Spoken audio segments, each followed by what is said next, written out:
Good afternoon, good morning. Just to anybody that's out there, know that the West Coast is still kind of in the AM time. Got the East Coast going at about 2 p.m. right now. So uh, happy to be here and happy to get started. So first off, in today's particular webinar, we're going to be going over some, efficiencies and ways to make your MSP more profitable, especially when we're starting to talk about Microsoft 365. In today's landscape, it's very complicated. There's a lot of things going on, and we hope to kind of fill that need today and objectify a lot of the pain points that we're starting to see in the MSP industry and where things are shifting. Right. So first off, my name is Chase Sims. I'm the Microsoft 365 Solutions Architect over here at Optimize 365. And I am joined by Atol, Henry, and Martin. I'm going to go ahead and let them introduce themselves in any order.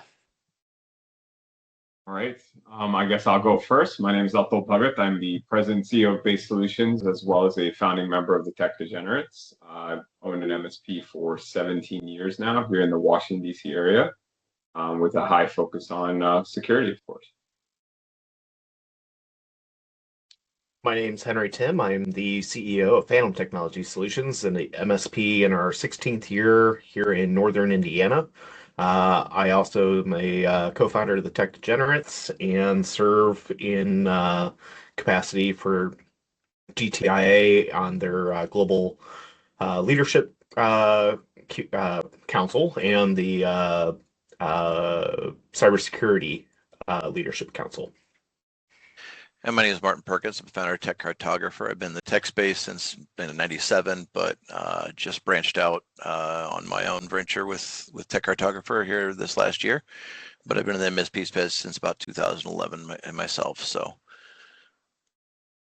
good deal. Well, great to have all of you guys on the meeting today, of course, on the webinar. And so we're going to go ahead and go right into it. So this is not going to be a death by PowerPoint webinar here. We are going to kind of have some back and forth. We are going to have one, but it's definitely not going to be as, hey, stare at this blank slide for the entire time and you have to stare at it. So we are going to go over some of the thoughts and ideas of the opinions of some of the slides here. So first off, the slides in general, we're going to kind of just tackle 5 key points and leaving one more at the end for more some Q&A, if you guys want to come off mic or type in the chat. And feel free to also type in the chat at any point in time or provide opinions or inputs, right? And please, don't feel like you have to hold yourself back. Just be extremely honest, and we love to hear some honesty. So first up on the list is going to be the current state of Microsoft 365 management, right? It's a huge manual process where we're starting to see about 40 plus hours per tenant when you have to manually harden a particular Microsoft 365 tenant, okay? We we see the notion of people saying, hey, I have this audit that's coming up, or I have, these things that are happening in my tenant, and or I'm seeing something on the news just over and over about these hackers getting into emails and doing all types of stuff. And we hear that all the time, right? And so what happens is that your clients are coming to you and saying, I want to be as secure as possible. What can we do to do that? Or maybe they're relying on your guidance to be able to do that, right? So this is where it starts to come, where you're starting to think of, okay, well, wait a minute, we got to go and research all this stuff. We got to then go implement it. And then we have to train the people on how to use the new tools and security policies, right? So at this time, we're starting to see, hundreds, of security settings across all of the different Microsoft admin centers, where it's, Entra ID, Intune, Purview. I mean, you could just name them all, right? And it's a lot. It's a lot of settings, plus the stuff that you can't see in the GUI, right? And you are, at a high risk of overlooked, misconfigured settings because there's so many of them, and because there's so many of them, sometimes you can't even see. You're more susceptible to, cyber attacks, and it could happen, and you just don't realize where they're coming from, or hey, dang, I turned off that setting 3 months ago and I forgot about it, right? And so it's really hard. And at the end of the day, if you're doing it manually, right, there is really no scalable way to replicate across all of your tenants. Okay, you can't get every single little setting right. Yes, you can have a checklist, right? You can go through your entire, Word document or Excel spreadsheet, and you're trying to go row by row, but you're at row, 49, and guess what? There's a fire that comes up, and there's a network switch that's down, and it's a giant client that is paying about 90% of your MSP's revenue, right? And so the problem is oh, got to get up and got to go do that. Well, guess what? Now you got to come back, and sometimes you're not doing any kind of like color coding or not actually doing a check itself. You just have your mouse hovered over it, and it's like, oh, wait a minute, which setting was I on again? And so that's the scary parts about managing Microsoft 365 at scale. And I would love to pull these guys in. Have you guys experienced that throughout some of these audit phases and things like that? Yeah, I think probably one of the most common pain points that I hear talking to either MSPs or small businesses is they don't understand the limitations of whatever licensing that they have. They think it's got some security baked in by default, which it does not. Or it's the typical Microsoft thing where we've decided to change things week after week, and where was the setting now? And not understanding where the practical implementation of this, rubber meets the road of how do I find that configuration in the first place. Yeah, that's I right. think another big one is understanding what exactly your baseline is going to be. I mean, depending on what you can go through and develop different security settings based on the risk profile of the client, but then whether they have PCI, HIPAA, all the other things. So even just generating a standardized list of hardening items is really challenging without any kind of guidance on that. There's a lot of variance there that I think a lot of MSPs kind of get paralysis by analysis in trying to achieve that. Yeah, I agree with Martin. I mean, we've seen that too with a lot of these security controls for CMMC and HIPAA and stuff. Obviously, we're seeing these controls in plain text. No one's telling you what those controls need to look like from the security side of 365, and doing that mapping, having that pure mapping is always a challenge, and making sure you're actually applying the right policies downstream. And that's always going to be, I think, the hardest thing. And then on the other side, user error is user error, right? So like you said, if we do it or our staff is doing it or someone's doing it, someone could easily make a mistake and skip over a control that could literally cause the whole thing to go off. Yeah, I mean, if you think about like piggyback on what a tool said, I mean, how often does a checklist item on an onboarding for a client get missed? I mean, that's that, and then you extrapolate that across. There's like what 10,000 elements ish across them in 365 platform to hit, and and obviously not everything's going to be hit on all the things, but even a percentage of that, you're looking at a massive human error potential there. And I hate bringing up Star Wars, but I got to. I'm a Star Wars fan at heart. I just have to bring it up. But how did the original Death Star blow up? Does anybody remember? One little small hole, right? Mm-hmm. It took one engineering flaw, one checklist item that, wow, we never thought that would happen. Mm-hmm. And so, but it did. And the Death Star blew up. And that was a consequence of not going through and properly, checklisting every little area that could be hit.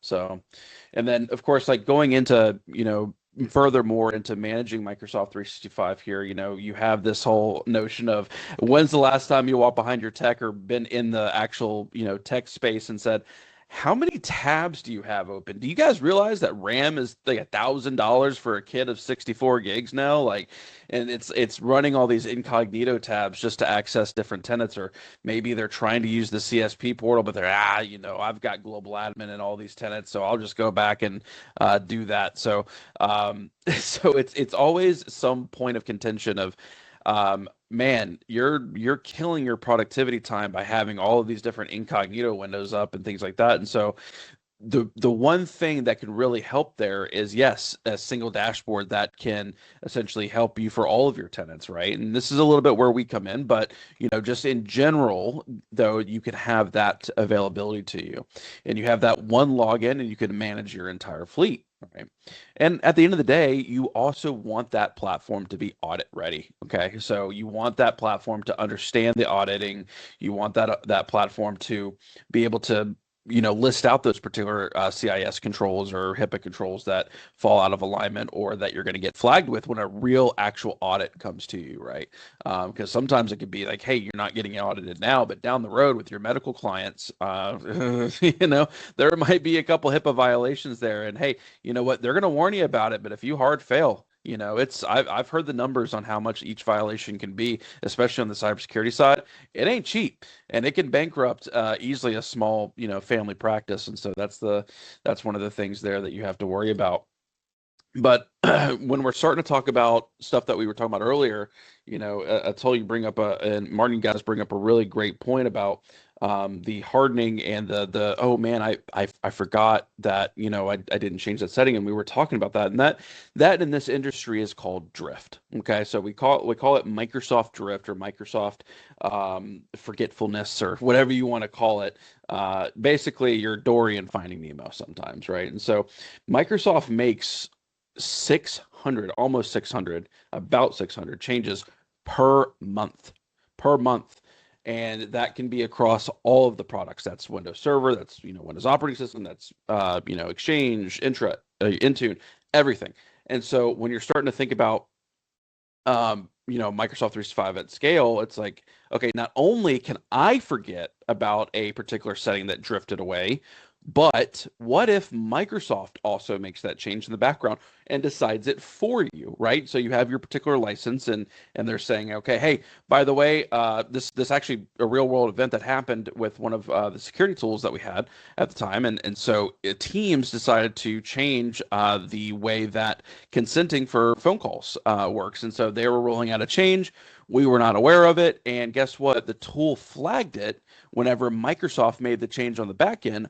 Microsoft didn't even have documentation for it on the Microsoft Learn, and they had to release a press release saying, hey, by the way, sorry about that. We didn't put any notice out there, but hey, guess what? All these tools flagged it. And so that is something that is pretty unique to that, is to say that silent things happen, and then MSPs don't know.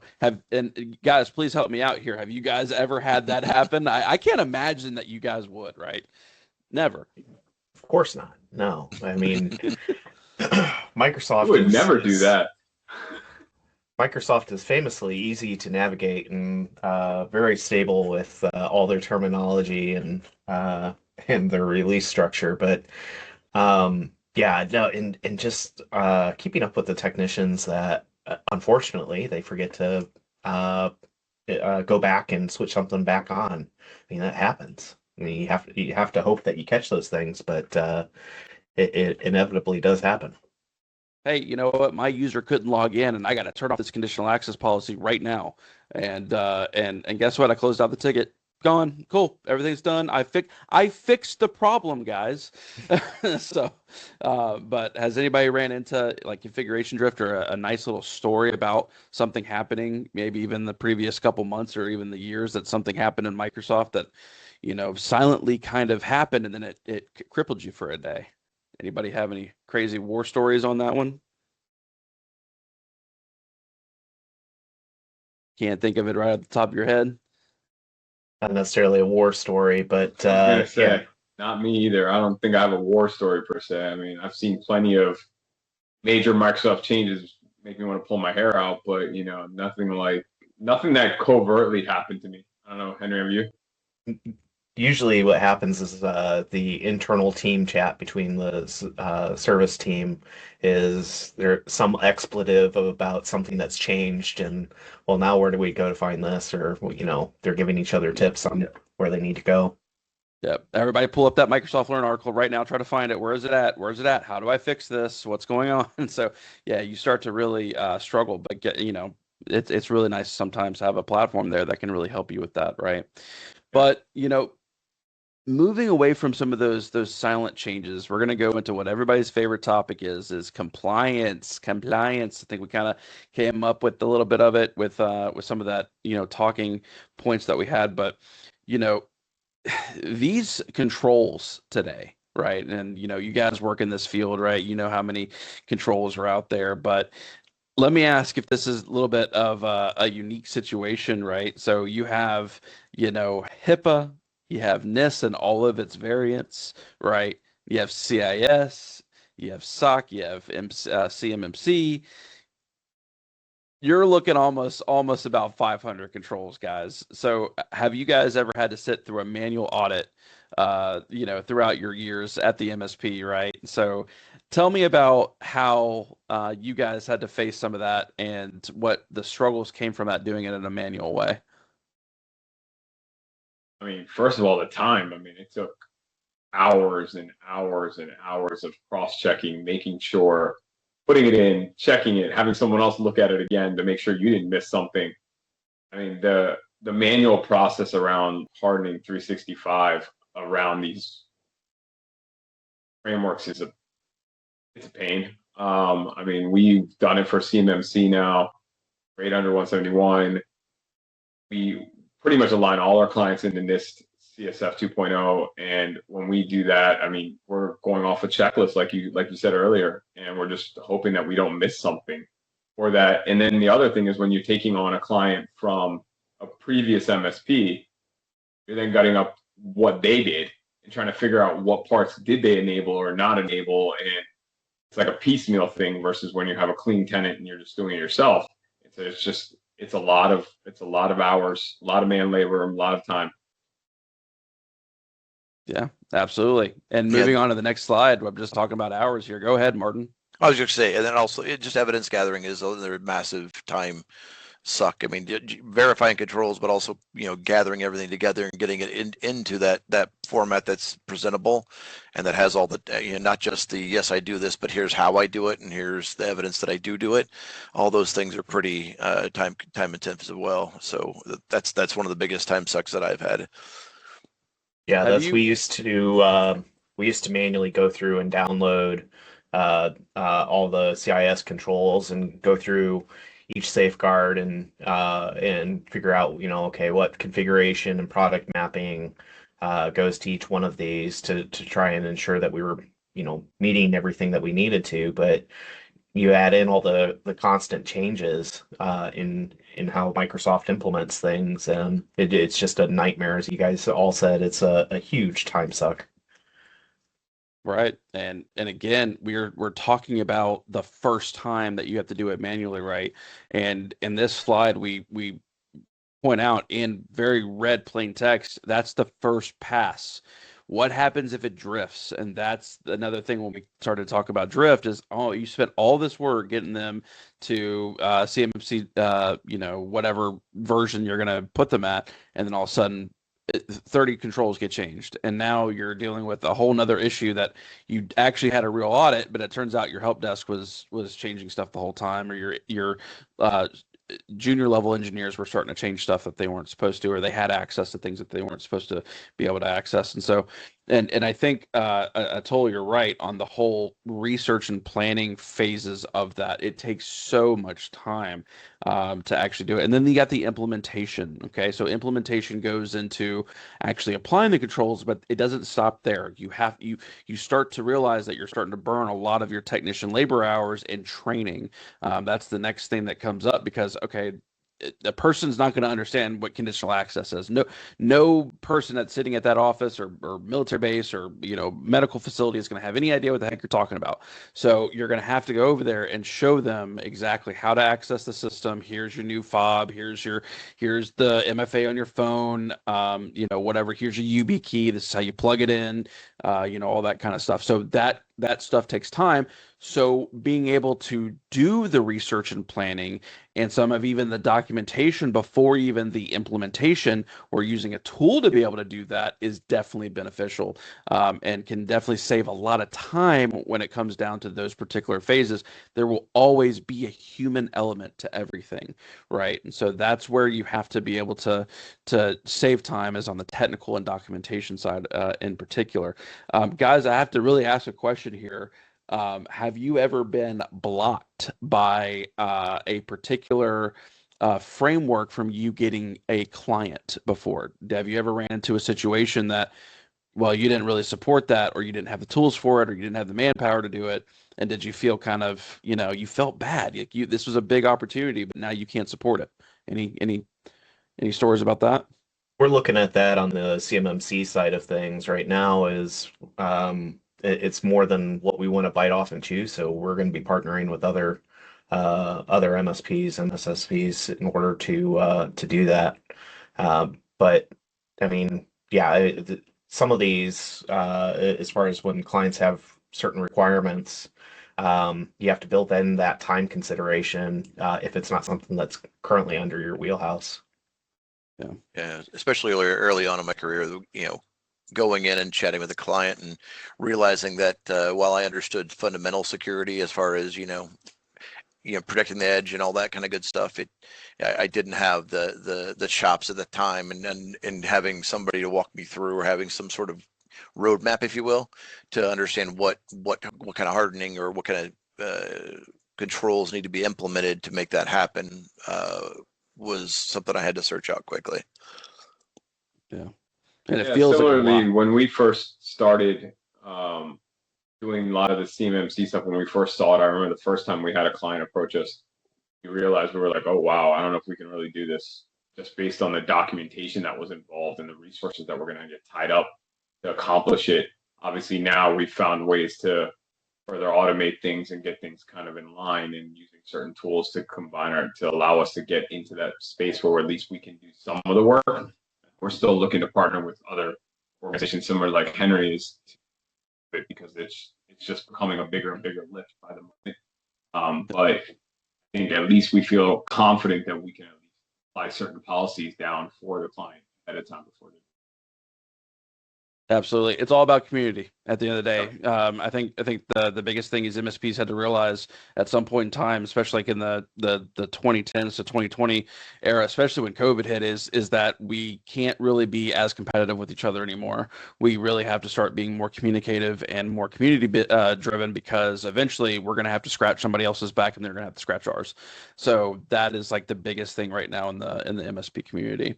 I want to move over to some of the financial opportunities right inside of Microsoft 365 and really understanding licensing. So licensing is a big topic on NCE and all the different partner center benefits, and you start getting into what's your designation. Are you modern work, are you Azure, and things like that. But we don't have to go that deep into it, but we can at least go into how much money we are wasting buying the wrong license. I don't know how many times I have either inherited an MSP, consulted for an MSP, and realized that, wait a minute, is there a reason why we have 30 Intra P1 licenses and 30 Business Premium licenses? And so we start to go into all the different add-ons and things like that. But as far as our research has shown over the last year or two, we can see that the average wasted per user per month on overseated licenses is $4.50 per user. Okay. And so that's a lot when it starts to add up over time. You've got tenants that are, 200, 300. You're starting to move into the E3, E5 area, 500, 1,000 users. And that number only continues to climb in the wasted opportunity, right? And so whenever we start going through all the different over license things, we start to realize, it's about $2,700 when we're starting to talk about a big client, when we're starting to talk about even 50 seated clients. It's crazy. So at the end of the day, that is some of the things. Have you guys run into situations before, or have you worked with other MSPs that have had some over licensing issues, or saying, "Guy, what are you doing, guy?" Have you guys ran into that? Yeah, we see it all the time, especially when we take on new clients that are coming from other MSPs. We'll see it, and we see it even with our own. Sometimes, a client will say, "Oh, I want this license," and you realize that you're overlapping something that they've put in, and you're not realizing on your own. But more so than not, you're seeing a lot of unused licenses. They're not realizing they should have converted or freed up, and you're like, this is the wrong approach. I think I had a client even last week. I went through their account. We had taken them on about 6 months ago, but I was auditing it. They had like a ton of licenses of people who had left. I'm like, why are these still licensed? The last time someone logged into these was months ago. And they're like, oh, we just left them there because that's how the old guys used to do it. I'm like, no, let's save you some money. Let's convert these, free them up. Let's get the licenses freed up. Let's get your costs back down. So, it's one of those things. We as MSPs are always looked at as a cost center to clients. So anytime that you have an opportunity to come back to them and say, hey, I have a way to save you money, is always going to be a huge win. Mhm. So I think that's a big, any place, even if it's small, if you can find a way to say, hey, I'm actually going to save you some money, they're going to love to hear it. Yeah, I see a lot of the redundant licensing, not just unused from a not having logged in, but maybe they upgraded to newer plan and now they got Intune licenses or AD licenses that are now rolled into the main license or into their core license that aren't being used. And going back to Henry's earlier statement that a lot of people assume security is baked in. A lot of people get in and they think they have Office 365. They assume so many things about the platform. So going to the under licensing or being able to identify where they're not able to protect themselves is also pretty critical there. Yeah, absolutely. Yeah, no, just to kind of reiterate, that's usually what we see when we bring in a client from another MSP is the licensing is kind of a hodgepodge mess. And they may be under licensed, over licensed, but they clearly don't have good visibility into what was going on or what they truly need for their operations. Yeah, and even as Yeah. this like graphic describes here is that so the hundreds on that 100 graph this is your actual what you're paying for, and then the opportunity aspect of what the client is actually using, right? And so Right. you're overpaying for a lot of these licenses. Like, why the heck do we have 30 E5 licenses for a 50 seated client? What was the need for it? Was it we want the best thing in the world from Microsoft, so let's just purchase it? Well, you could be using that money somewhere else to further development in something else. You don't have to spend, now with E7 on the road map here coming up in May, it's like, well, you don't need E7, you don't need agentic AI agents right now. You guys are, you're still trying to figure out purview. You're still trying to figure out, DLP policies. We don't need to go into all of that. And so I think that comes up. And Martin, did you have something that you wanted to say to that one? Well, I mean, I don't know how many MSPs I've seen that like there's no cohesive strategy for them 365. So you'll have a lead tech that has the power to drop licenses, and he's working on a ticket. He sees a need for a license and drops it in. Then you have a sales process that's implementing an upgrade, and so now they're locked into annual licenses that they're not using. And so having a clear dashboard on what the need is and having some sort of that goes into more strategy as well for the MSPs on making sure they actually have a strategy on how they're deploying that, but then having the visibility to make sure you know what you need and what you're not using is the other side of that coin. Yeah, absolutely. All right, well, that drives us into what do we do about it, right? How do we automate the actual solution itself?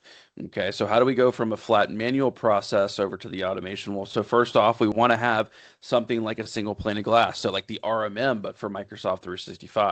So we want to have things that have security hardening, user management, could have some app management, something like that, but also license optimization, right? And compliance reporting. Those are really big things. And then also with the continuous monitoring, right? So we're trying to detect for drift. We're trying to see what could be happening in that particular tenant. Those silent changes that Microsoft likes to make. Those are really crucial today. But also, being able to do this at scale. Right. And so when we're starting to talk about fleet-wide deployments, we're talking about, okay, well, what about like integrations from like ConnectWise or integrations from Halo, all of, your PSA of choice, dragging in all of those clients into that single pane of glass and then pushing out, different baseline policies, whether that is aligning to a particular framework or just in general, right? So, for example, you're a CIS shop, okay? So you really, you may not have any kind of regulatory frameworks, but you are in the whole CIS notion that, okay, hey, this is at least a really good place to start. Okay, maybe the people don't need to be CMMC, so good CIS, maybe like IG1, IG2, or L1, L2. When we're starting to talk about the Microsoft 365 benchmark from CIS, we start to talk in L, so L1 and L2 and L3. So maybe they only need L1, right? And so this is where we start deploying those out, getting standards in place, okay? All right. And this is an example I love to use is I'm pretty sure most of us have seen Gordon Ramsay's Kitchen Nightmares. I'm pretty sure most people know who Gordon Ramsay is, even around the world. But, you know, he walks into a restaurant, right, in Kitchen Nightmares. And what's the first thing that usually happens whenever he is handed the menu? He is flipping through 300, 400 items, it feels like, on every single one of those pages. And then when he gets his food, it's absolutely garbage, right? He tastes it, it's bland, it's disgusting, tastes like from a Cisco truck, basically, essentially. And so what he is suggesting is, and the whole tone of every single one of those episodes is, okay, let's take those 300 items, I'm just using 300 as a metaphor here, but 300 or 400 items, and let's reduce it down to 15. Okay, we have 15 really good items. We have 5 good appetizers. We have 7, entrees, and the rest can be desserts. Okay, so what we're saying is that what we're going to do very well, and we're going to do it at standards and then at scale. Okay, so think of all your customers coming into your restaurant. Everybody is seated at a table. They're handed menus. I want this, this, and this. Great. Those are your customers also asking for those particular policies when it comes down to, using the food analogy and all that kind of stuff sitting at a restaurant. So then you provide that to them. But guess what? You're going to provide it to them at such immaculate standards because you've already put those standards into place. And I think that that's the biggest struggle for MSPs right now is they don't know where to start. They know they have this giant checklist. They know they have everything ready to go, but they don't know what their standards should be. So having a platform that is continuously helping in that vision is definitely crucial. And then also making yeah, go ahead, Martin. That's right. I was thinking that goes back to, when you mentioned losing a client over a framework. A lot of MSPs go the other way at times. They'll set their standard, for CS, IG or L3 or a full NIST CSF implementation with every control, and they set that as the benchmark, and then they'll come in and apply that to a company that doesn't have half the risk. So really what it comes down to is doing an actual risk analysis of your client, then applying the right framework. And if you have one big process and one process alone to apply that, it gets really hard, and it makes you have to get a lot of very granular if you're doing it manually. Whereas if you have something that can pivot with you in that process and say, all right, here there, it's a small one office shop with 6 people in it. IG1, IG2, or the Microsoft comparative, it would be appropriate there. But a lot of people have some non-negotiables where we have to imply everything and the kitchen sink, and that's where they price themselves out of those engagements, because realistically the risk profile doesn't meet the controls you're applying. Everybody has bespoke needs at the end of the day, right? Mm-hmm. And it's going to vary from client to client, but making sure that your menu is set right, then you can order what it's on that menu and then provide it to the person sitting at the table, right? And so, Henry, did you Chase, want one of the things that you mentioned there too, a lot of us that even if the client doesn't have compliance requirements, the reason we're leaning into a framework of any type or standard is the defensibility. And you can't have defensibility just on the choice to adopt a framework if you have no ability to show proof that you've actually implemented it. So I think that that's where a lot of MSPs are struggling today, is they just, yes, they may have started going down that pathway of say CIS implementation, but they have no way of proving what they've actually implemented. But that goes well into the other struggle that MSPs have, is demonstrating their value. And if you have something to gauge against and demonstrate what you've done against a standard that is nationally known, you could actually demonstrate, here's the work I've done, here are the things that I've protected you from, and the things that I've hardened for you. Because I think that's a pretty constant struggle with MSPs, is demonstrating value. Exactly. No, because back then it was break fix, right? It was break Mhm. fix. And so that was how you showed, you were there. You fixed the printer. Great. Now I can pay you. Now guess what? Well, the printer still sucks, but hey, you know what? That server lists, that server's in the cloud now. So let's put a server as an analogy. That server lives in the cloud.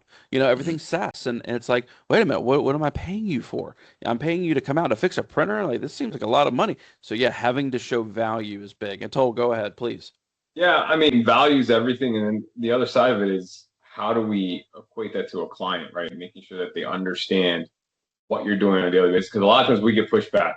You put a security control in, and they're like, "Why are we doing this?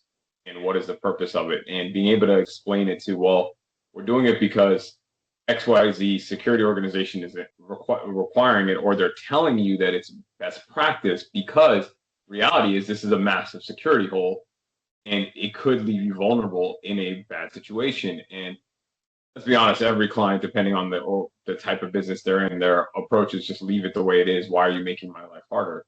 The response you always get. But if you can justify and explain the why to what you're doing, it also is, and as simple as I've said this to clients, is that if you ever get breached and that insurance company calls us, at least I can show them these are all the controls we already had in place. And Mhm. this is why we don't believe it was our problem. It is something that needs to get paid out. And I'm It's going to as ask, simple as that. I'm going to ask you, gentlemen, and the people in the audience, this one simple question. Would you fire your doctor just because they told you that you have something new, a new problem going on with your body? Boom. Why would you fire your doctor? There's no reason for that. So again, this comes back to the notion that, okay, there's these control sets that exist. We're telling you what's wrong. We would like to put you on a plan in order to fix it. Okay, so this is what you do. You go to your doctor and they tell you what's wrong, and they have a new piece of equipment sitting in the back room that they want to say, hey, we have this new equipment. We have some new tools to be able to do this certain thing. We scanned it. We scanned your blood work, blah blah blah, with that new tool, and guess what? This is actually what we found. So let's have a plan to remediate it, right? So there you go. And that's a one-liner that I think a lot of people, especially your clients, I've used it in the past and it's worked pretty well. I've actually used it in real-world scenarios and say, whenever I'm talking about project management and saying, hey, I'm not sure about signing this 80-hour project with you guys. Okay, well, I mean, that's okay, but would you fire your doctor just because they told you what was wrong? And they would go, you got me there. I've had a couple of those. So Well, there is no saying no, right? Well, and I think that goes into another thing that MSPs are bad at is having that follow-up conversation. And okay, here is what could happen if this thing that's wrong if you don't address it, because the doctor could tell you, all right, your infection will spread, you will die. That's a very it's an easy thing to extrapolate out. You can see the value in that, but being able to have that conversation with your client on, all right, here's what you should be doing. It's a problem currently. Here's what could happen if we don't do this, and then illustrate what the path forward looks like. Because again, that's I've met many technical people that they're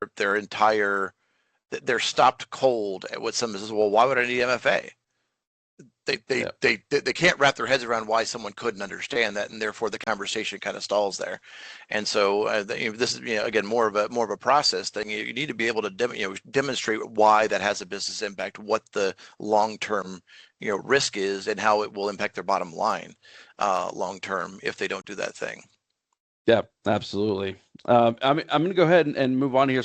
But this slide, first off says we have an MSP partner, and it's possibly one of the partners that are sitting right here, in front of you here. But we went from spending 40 hours, per tenant on a manual process of hardening, all these baselines, and they turned it into a 5, right? And so 5 hours, meaning that went from not only compliance reporting, implementation, and then follow up. We went from 40 hours to 5, but you can still charge for those 40 hours. A doctor is still they're going to get that equipment. They have to pay for that equipment that they bought. They're still going to keep their rates the same, but guess what? It made them more efficient. It made the business more efficient. It made the revenue stay the same, but it made it a lot more efficient on the back end, right? And so that's where the whole conversation should be. And then not only that, I think the last thing I really want to say is one of the biggest things in this industry is the day one stuff that your client sees. Okay, all right, you have a client that has just signed, their contract starts May 1st.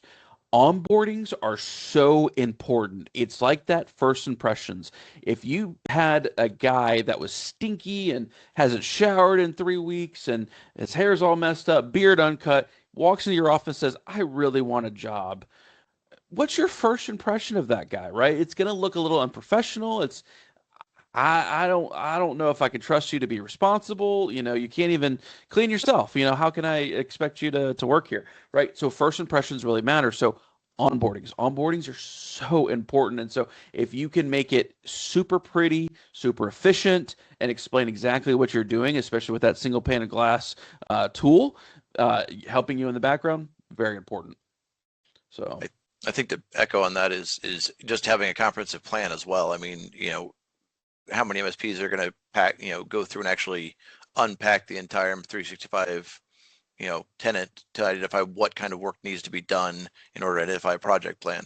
That's not going to happen. And, rarely will a prospective client, if you're looking at it, especially a potential client, allow you that kind of access even. So, that having the ability to go in and have that snapshot so you can get those things comprehensively done ahead of time as well is also pretty important. Absolutely.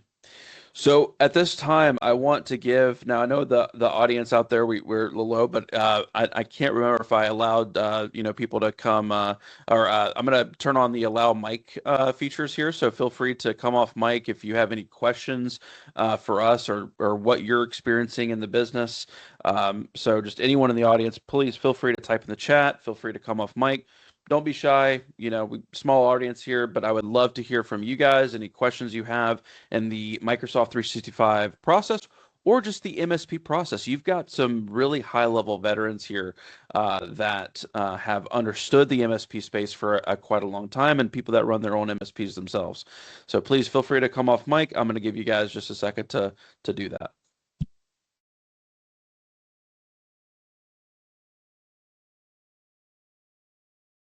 Okay.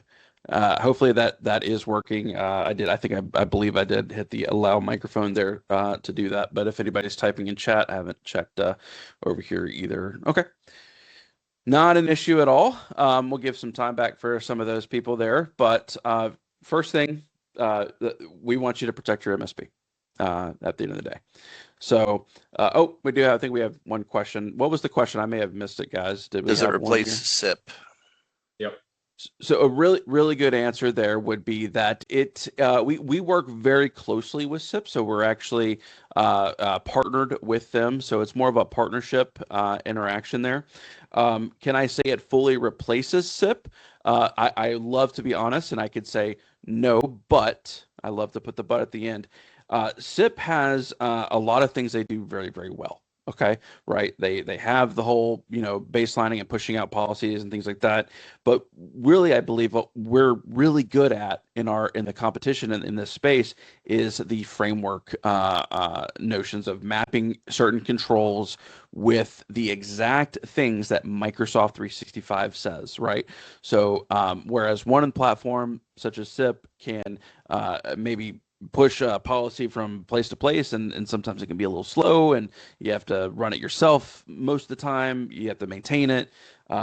Maybe they'll host it for you.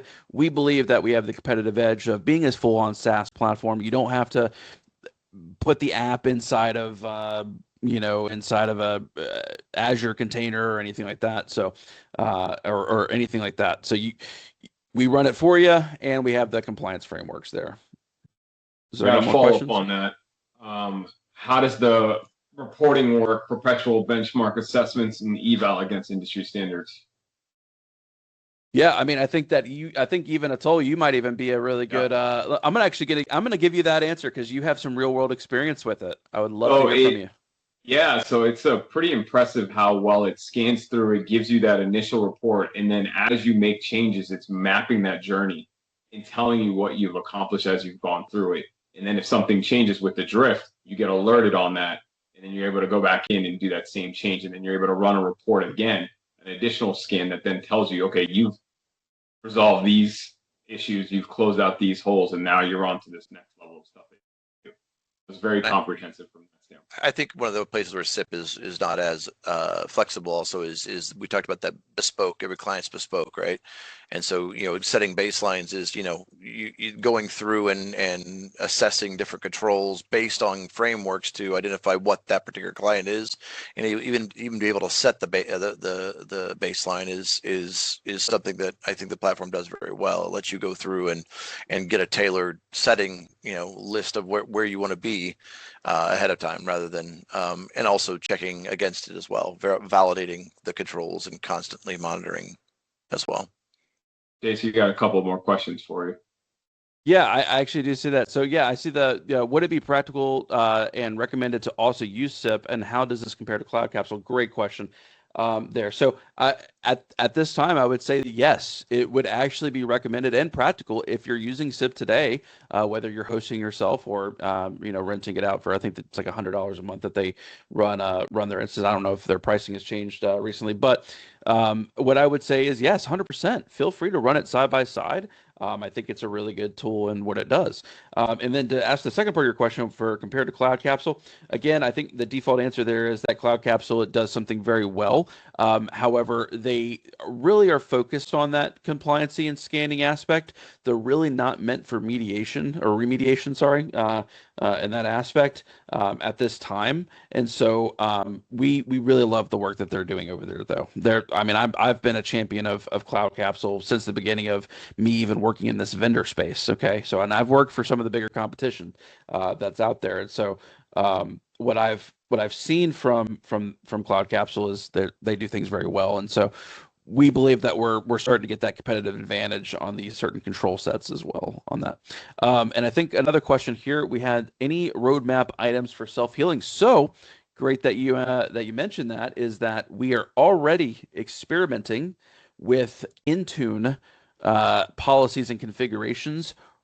Essentially, if something gets changed, it will automatically pull it back into remediation. So if a drift goes out, then it's going to pull itself back. We have about 15 policies right now that we are in production, I believe, or near production testing with that. And then soon, once we fully test out the full capabilities of what we can do, then we start going into more of the other configs. So we already have the back end built. That's the best part about it. The next part is testing, making sure that it does it properly. We don't want an instance where it's all of a sudden that the system is making decisions on its own of what it is, and it's not following your direction, and then all of a sudden your client calls you and they've got 30 people that can't sign in, right? So those are the things that have to be tested very, very thoroughly, and that's what we're doing right now. Oh, good, great question there. So how does this compare to Enforcer? So yeah, Enforcer has definitely been in the space for a hot minute, right? They've come a long way. I would say that we are near feature complete there with Enforcer, and I believe that we're still, yeah, same kind of answer for Cloud Capsule as well, right? So Enforcer does things that really well on their side. I don't want to throw any kind of shade. That's not somebody who I am. But I think our compliance framework aspect there is heavily focused more so on the security practices and things like that, where I believe as Enforcer is more for, okay, they do some co-pilot assessments, they let you build your own baseline, but they don't really give you a whole lot of guidance, right? They have some AI stuff in there, right? That'll maybe do some suggestions, but again, no shade to anyone. I believe they do what they do very well, and I believe what we do is really well on the security frameworks that are out there, and the remediation, auto remediation, and over explaining even to a degree on, if you apply this policy, this is everything that is going to get affected. And this is actually where I want to kind of move to, is saying that if you would like to learn more about what we do, we would really love to schedule a demo with you, right? At the end of the day, we can say, oh, okay, another demo, got to sit through a call. But you're already asking the right questions. These are the questions that you're probably asking yourself, like, okay, I've heard everything that you guys say you can do. I need to be able to get into the platform and see it, right?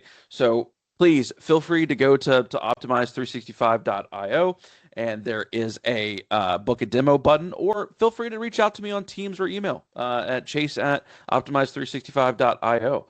and I can get you hooked up with the right people in our organization. I will even be there in the call to answer any Microsoft 365 questions that you may have in relation to the tool. That's the beauty of having a solutions architect also on the call for Microsoft 365 is we're here to help you at the end of the day, especially during your onboarding journey and making sure we kind of hold your hand during that process. Because the last thing that even these guys on the call right here, these guys in the webinar want to hear is, oh, you're just handing me something and you're expecting me to do everything myself. That is not at all what I want for anyone. So I don't want an MSP to just buy something and then, okay, it's shelfware now. That's not me. Can't do it. Can't do it. I've got to make sure you're good to go. So, guys, any closing remarks here on today's webinar?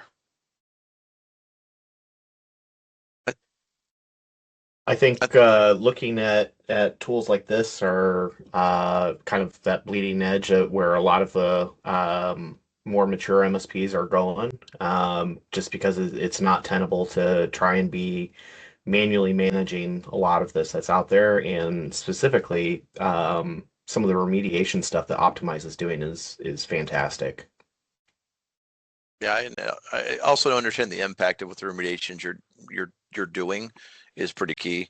Understanding what users are affected, what even, and not just users, but devices and applications and other things that you're doing. That's a pretty critical thing. It can break a lot of things if you just kind of go in and ham fist apply controls. And I think a lot of MSPs are learning that the hard way, put it that way. And I agree with what both of them said, and just the ability to apply a policy and then be able to even sometimes take it back very quickly. A feature that I love about sometimes you don't necessarily realize the impacts that are there, and then realize, oh, I just broke something seriously that I need to undo, and having to trail back if you had to do it manually versus just being able to click on a button saying undo what I did is drastically more. Absolutely. Well, thank you everyone for joining our webinar today with the Tech Degenerates. I really appreciate these gentlemen's times. Atul, Martin, and Henry, thank you so much for being on the webinar today. And thank you for the audience that is out there. Really appreciate everybody that's joined in. Please feel free to go to optimize365.io. Also provided a link in the chat where you can just schedule a demo. And let's just have a conversation at the end of the day. Let's talk about it and see where you guys are at and where you want to be. And we would love to talk with you. So really appreciate it. Thanks, everybody. Thank you.